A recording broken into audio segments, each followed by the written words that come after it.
Salut à tous les abonnés de la chaîne Baoka Bilingue TV, j'espère que vous allez bien. Et aujourd'hui sur le vlog, nous sommes sur la commune de Maluku.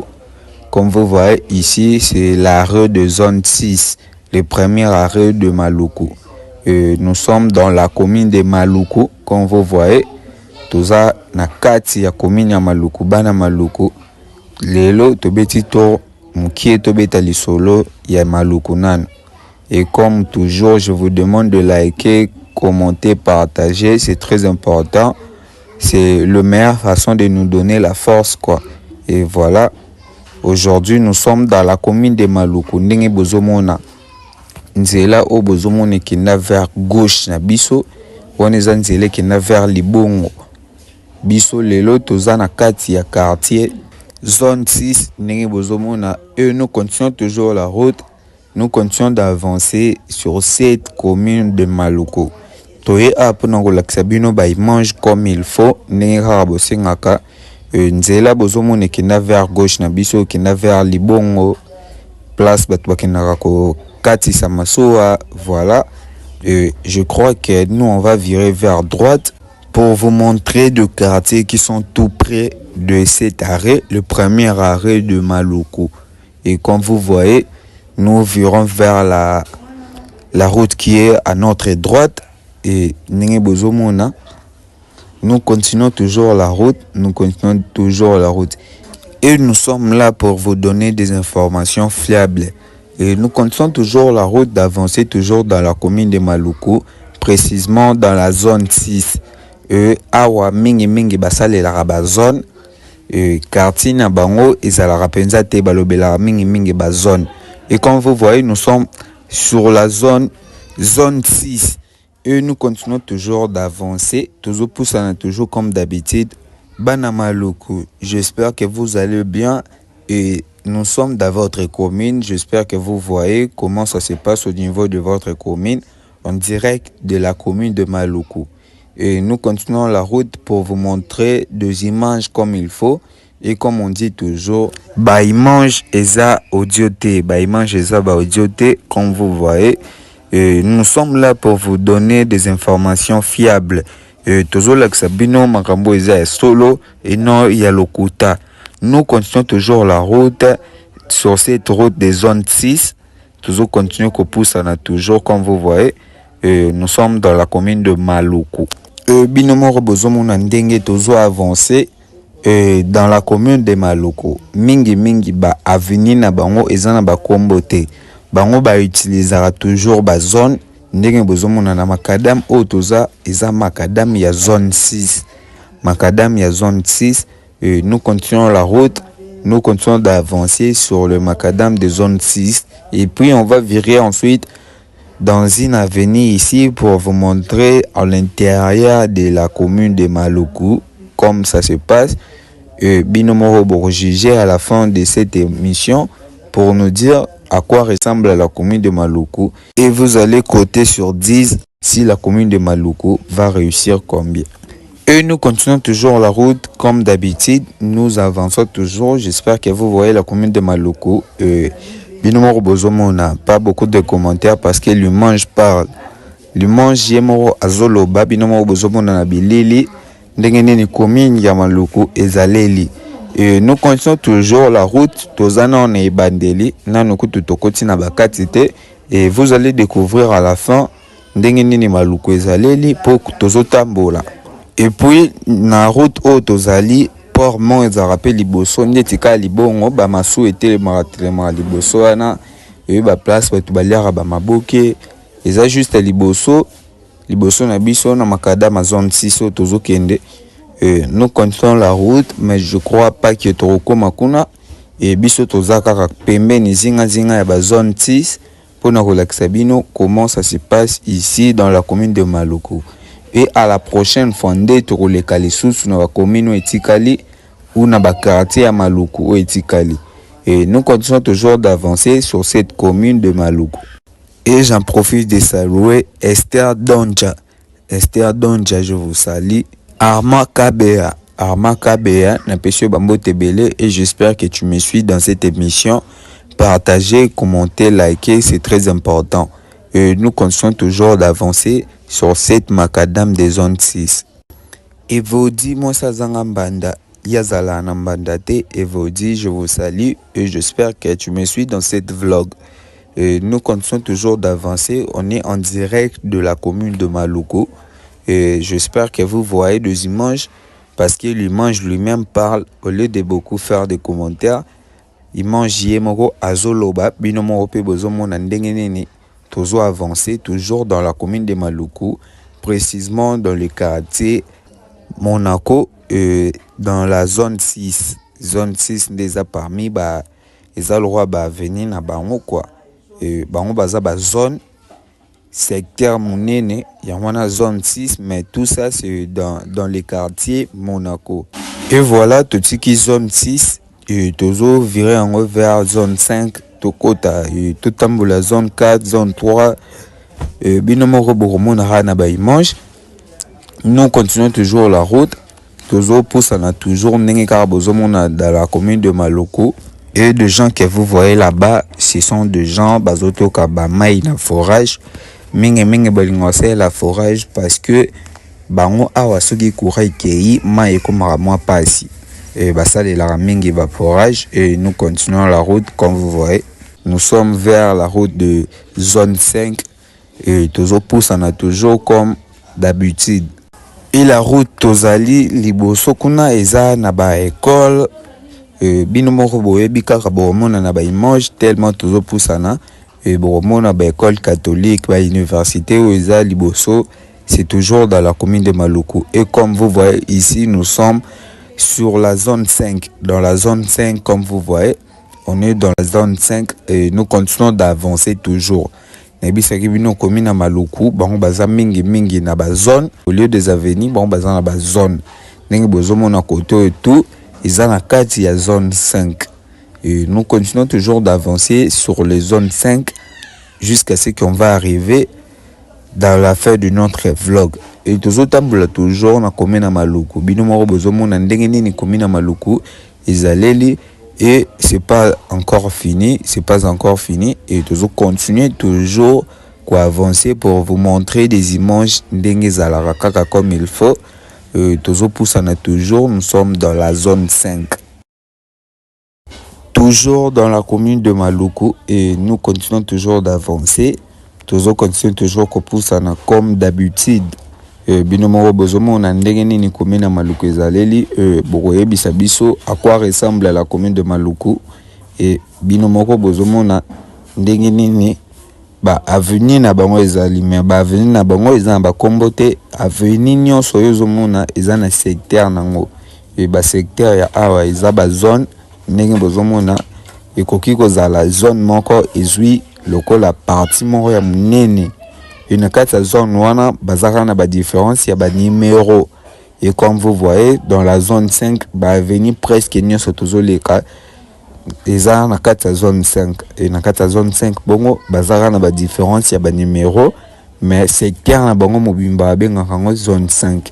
Et nous continuons toujours la route et cette route vous voyez et bimati koto ya arrêt utaki et voilà la route que vous voyez là-bas bozomona ndenge nini paysage ezoloba nature eza tellement ebele na commune na Maluku tellement banzete ebele et bato bele bakanisaka Maluku eza na mboka mais Maluku eza commune na kati ya Kinshasa eza commune na Kinshasa.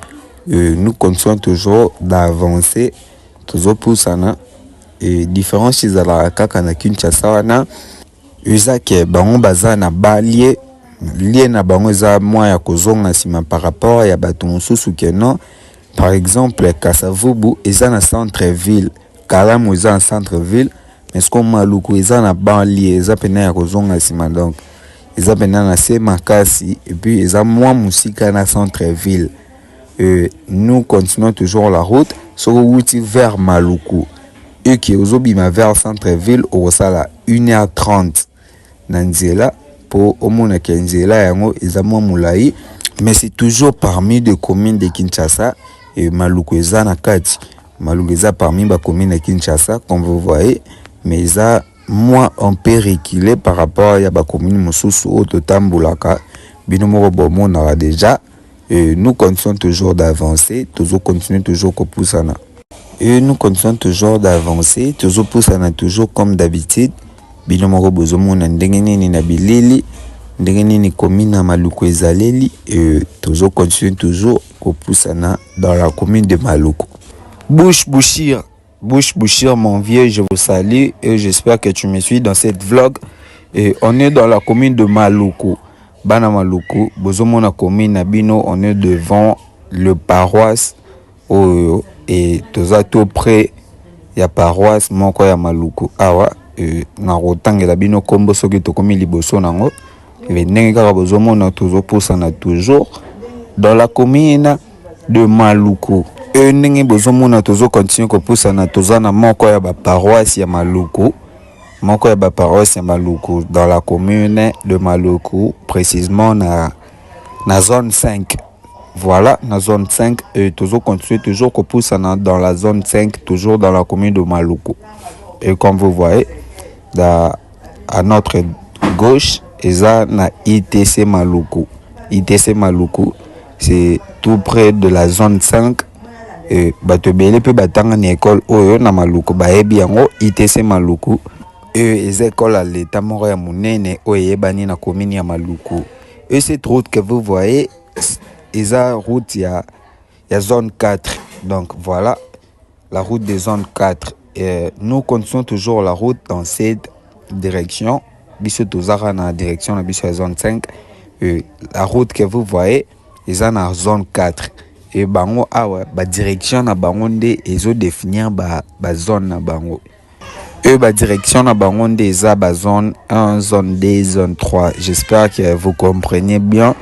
Nous continuons toujours d'avancer. Ici place au bozomona bateka mabaya oyo na baton ya ba vacances et comme ba terrasse basala ba kermesse awa na endroit au bozomona. Et nous continuons toujours la route dans cette commune de Maluku. Et c'est dans cet endroit que bandaki kosala ba kermesse na chaque vacances. Et je crois que ba osala yango pe lisusu na ba décembre. Soko e ana décembre na endroit na ola kisabino au mona ba kermesse ezala awa. Nous continuons toujours d'avancer, toujours continuer toujours ko poussana ndenge kaka bozomona awa place tozaleli eza école ya ITC Maluku. On est tout près de l'école ITC Maluku et puis les écoles y a l'État. Les écoles y a l'État et nous continuons toujours d'avancer dans la commune de Maluku de manière que de vous montrer des images comme il faut. Et nous continuons toujours d'avancer. Ndenge bozomona toujours et toujours poussana toujours ndenge zalara. Comme j'avais dit, on est tout près de l'école ITC Maluku et ITC wana ça signifie Institut technique et commercial de Maluku. ITC Maluku, Institut technique commercial de Maluku. Et faut me rappeler bana bien les écoles moko ya l'État awa ya munene la commune ya Maluku. Toujours continuer toujours kopusana. Mon vieux Ludovic na Switzerland. Ludovic na Switzerland, je vous salue et j'espère que tu me suis dans cette vlog. Na pesio bambo tebele. Comme d'habitude, je vous demande toujours de liker, commenter, partager. C'est la meilleure façon de nous donner la force. Et ça là déjà bien, qu'on peut s'habiller force. Et que ça là surtout continuer les choses côté la bino ba vidéo n'enge bozomona na bilili. On est en direct de la commune de Maluku. Bana Maluku. Dans le vlog, vous avez demandé de passer dans votre commune. Et nous sommes là aujourd'hui pour vous montrer des endroits comme il faut. Et nous continuons toujours la route, nous continuons toujours d'avancer vers la zone 3. Et zone 3, wana, je crois que Troko Tasiko na bakati kati pour vous montrer. Ndenge nini na kati ezalara na ba zone awa. Ndenge nini batongela bandaku na bango. Ndenge nini ba emplacement na bango ezaleli. Et nous continuons toujours d'avancer. Bino moko bozomo na ndenge nini commune ya Maluku ezaleli. Et toujours lakse bino ba image po boyeba komona ndenge nini ba commune na biso ya Kinshasa ezaleli. Bino moko bozomona na ba vlog na biso, la plupart ya ba vlog na biso toujours lakse bino ba image comme il faut.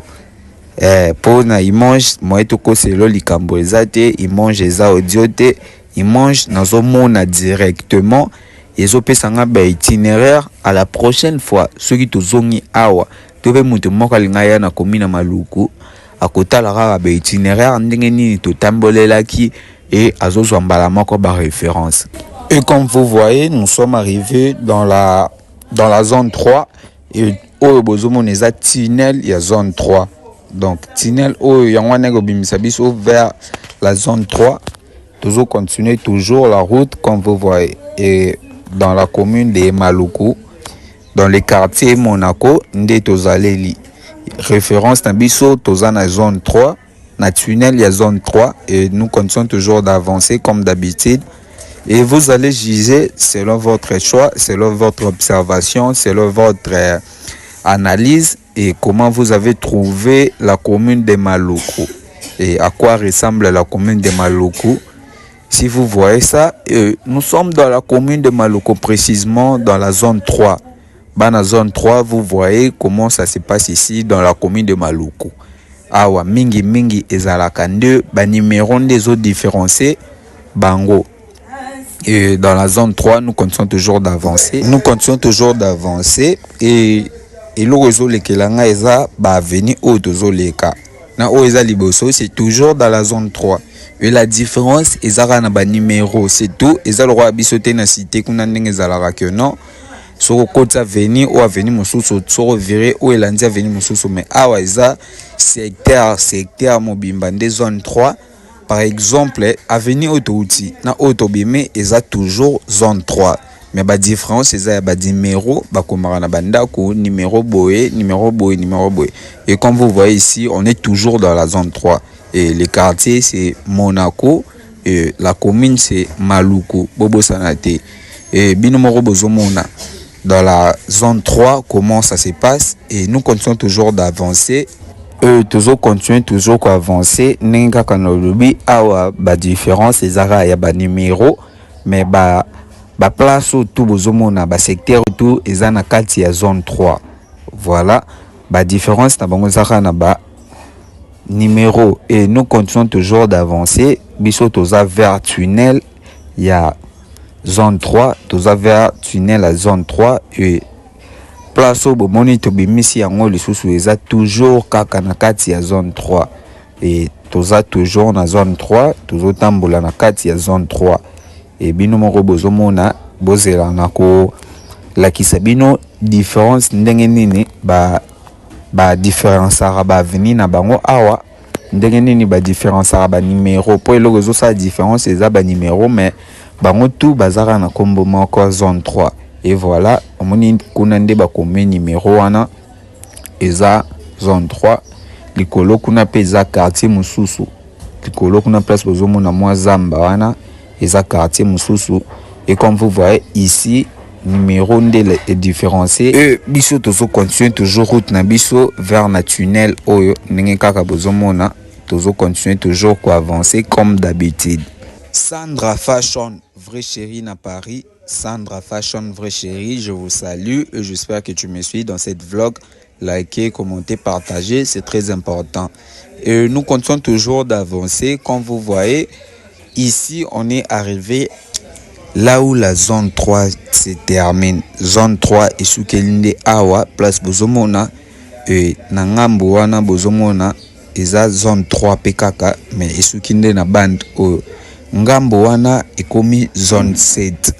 Nangamba zone 7 donc zone 3 et kangamina zone 7 ndenge bozomona on est entre zone 3 et zone 7 ndenge bozomona tokiti sikoyo tokiti na ngambo ya zone 7 et maintenant nous sommes sur la zone 7 dans la commune de Maluku toujours dans les quartiers Monaco et bozomona ndenge nini zone 7 ezali et tozo continuer ko parcourir. On a toujours dans la commune de Maluku. Et je répète encore, nous sommes là pour vous donner des informations fiables, des informations qui sont vraies et confirmées en haut. Ni commune ya Maluku ezali et nous continuons toujours la route dans la zone 7 et on va virer dans la tunnel de zone 7. Mbala na Paris na pesio bambote belé et toujours continue toujours route na biso na zone 7 toujours dans le quartier Monaco dans la commune de Maluku. Toujours wana pour nous collecter bino ba mange comme il faut et nous continuons toujours d'avancer. Yulia Makuma la pâtisserie, je vous salue. J'espère que tu me suis dans cette vlog. Nabi ke yopoza molandi munene Yulia Makuma. Et nous sommes toujours dans la zone 7 comme vous voyez. Ici on a écrit zone 7 et la différence c'est juste que bah numéro 2 est différencié. Et la zone qu'on est, c'est toujours dans la zone 7. Nous continuons toujours d'avancer. On est toujours dans la zone 7. Et n'oubliez pas, toujours continuer toujours route Nabiso. Na 4 zone 7. Dans zone 7. Dans la commune de Maluku, quartier Monaco. J'espère que vous voyez votre commune, votre quartier, votre zone, votre endroit. Je peux dire tout. Parce que bino moronde boyebi, bandroit na bino makasi. Je crois que toujours continue toujours dans la zone 7. Hein? Toujours continue toujours à avancer. Toujours dans la commune de Maluku. Et tout pour ça, nous pouvons résumer bien que la zone 7 des Aleli. On est toujours dans la commune de Maluku, dans la zone 7. Nous continuons toujours dans la tunnel de zone 7. Toujours dans la tunnel de zone 7 vers l'école complexe scolaire Nzamo. Vers complexe scolaire Nzamo. Tunnel est toujours dans la zone 7. Et surtout aussi si tunnel est vers terrain. Binomoro bozomona, j'espère que vous voyez ce bâtiment où est télémi makasi oyo et tongama makasi eza école ya complexe scolaire Nzamo et puis yebani makasi dans la commune de Maluku et formera bana bien formation na bango eza pena kitoko et nous continuons toujours d'avancer toujours kopusana dans la commune de Maluku toujours dans les quartiers Monaco bobo sanate ba tous en zone 7. Bobo Sanate qui est en zone 7 et nous continuons toujours d'avancer et cette école est une école privée. C'est l'école privée ils ont une formation bien et formera bien et nous continuons toujours d'avancer comme d'habitude. Binomoro bozomo na ndenge ni tozo pusana na bilili. On est tout près de l'école complexe scolaire Nzamo dans la zone 7. Toujours dans la commune de Maluku. Et Bana Maluku, Bosenga Kitoleka, nous sommes passés dans votre commune pour vous montrer des images comme il faut. Et voici, nous sommes arrivés tout près de terrain. Le terrain de la zone 7, terrain où ils ont la zone 7, tout près de l'école complexe scolaire Nzamo. Et toujours continuer toujours dans la commune de Maluku. Et j'espère que vous voyez. Complexe scolaire Nzamo, école privée Ndenge Bozomona et toujours continue toujours dans cette commune de Maluku dans la zone 7, les quartiers c'est Monaco, quartier Monaco, Bobo Sanate et nous continuons toujours d'avancer, nous continuons toujours la route pour na relaxer bino ba dimanche comme il faut. Bana Maluku, j'espère que vous voyez votre commune, on est dans la commune de Maluku. Et nous sommes passés pour vous montrer des endroits comme vous avez demandé dans notre vlog et tous les qui sont sous les lots dans la commune de Maluku. À la prochaine fois, nous reviendrons pour vous montrer d'autres communes qui restent et d'autres quartiers de la commune de Maluku. Mukolo Torozala Awandi Torola qui s'est sous le quartier Oetikali. Et toujours continue toujours. Et comme toujours, on vous demande de liker, commenter, partager et c'est très important. Et abonnez-vous massivement à la chaîne YouTube Bayoka Bilenge TV. Et toujours continuer toujours à avancer dans la commune de Maluku. Toujours dans la zone 7. Dans la zone 7, j'espère que vous voyez votre commune. Et toujours continuer toujours. N'enge bozomona, toujours dans la zone 7. Pembeni ya terrain na école ya complexe scolaire Nzamo. Bana poto, bana Maluku, bokenda poto, bozomona ndenge nini commune na bino ekoma et évolution eza ndenge nini na ndenge botikela kyango na ndenge bozomonela yango.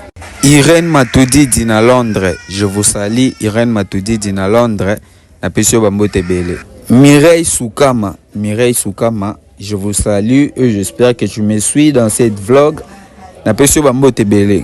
Et on est toujours dans la commune de Maluku, quartier Monaco, dans la zone 7. Et j'espère que vous voyez bien la zone 7. Nous sommes dans la zone 7 et nous continuons toujours la route. Nous continuons toujours d'avancer comme d'habitude. Banapoto, j'espère que vous voyez la commune de Maluku. Et j'en profite de saluer Miklet Matoudi dit Poupée Barbie. Miklet Matoudi dit Poupée Barbie, je vous salue et j'espère que tu vas bien. Et nous continuons toujours la route dans la commune de Maluku, toujours dans la zone 7. Toujours continuons toujours au Poussana. On est tout près de l'université et je vais vous montrer cette université. Bana Poto, j'espère que vous reconnaissez bien cet endroit. Et cet endroit est à place au Bongate. On est dans la zone 7, précisément tout près de l'université de Notre-Dame, tout près de l'université de Notre-Dame, comme vous voyez là-bas. Et nous continuons toujours la route, nous continuons toujours d'avancer vers l'arrêt. Et Torolaxabino Lisusu Nzela ya Maluku Ndenge Zalara. Et nous continuons toujours d'avancer. Tozo Poussana toujours comme d'habitude. Et Bana zone 7, j'espère que notre mission est soukeli na kati ya zone 7. Ba zone etikali ou ba quartier etikali. À la prochaine fois Torozonga nde Torolaxabino na commune ya Maluku. Je crois que nous sommes arrivés à la fin de notre émission. Nous sommes à la fin de notre émission, de notre vlog d'aujourd'hui. On était dans Maluku. On était dans la commune de Maluku, précisément dans le quartier Monaco. Toleki na ba zone de zone 3 à zone 7. Et j'espère que binomoro bomonaki ba zone ndenge zalaki. Et nous sommes arrivés à la fin de notre émission, de notre vlog d'aujourd'hui. Comme vous voyez, que Dieu vous bénisse. J'espère que vous allez encore nous retrouver à la prochaine vidéo comme d'habitude. Trokuta na lisusu kaka kuna et on se retrouve à la prochaine vidéo. Ciao. Masolo ya moto botikela ba wewa ba maseba, masolo ya kwanga botikela ba teke. Kasi masolo ya agence de transfert d'argent botikela CH Money. Ndeko papa, ndeko mama, yo oyo ozwami na mikili ya poto, olingi otindela famille na yo mbongo na Kinshasa, CH Money, agence de transfert d'argent ezawana pona ko servir bino. Yo pe oyo ozwami awa na Kinshasa, olingi otindela ndeko na mbongo na mikili ya poto, benga biso na numéro oza komona. Agence CH Money, tosalaka mikolo nyonso.